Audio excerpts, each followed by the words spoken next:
16 ton.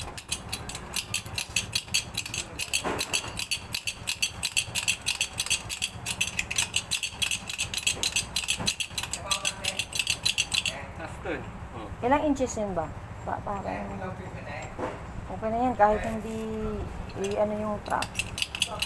Kahit hindi baba yung karga ng truck pag nag-flat.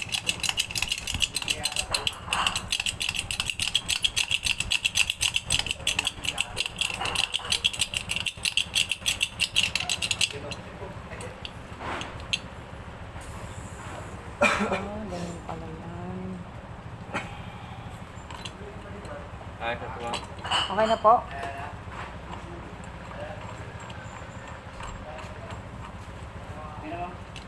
Oo. Sige kuya, okay na po. Okay na pare? Oo. Palagay na lang din sa ano tapos ano, tago niyo maigi. Doon lang muna sa amin. Tapos dun sa likod sa may ano, para hindi dun naka-red, naka-ano yan, ano yan? Hindi naka-display dun sa ano kasi minsan nasa site tayo eh. Pag napa ano dun,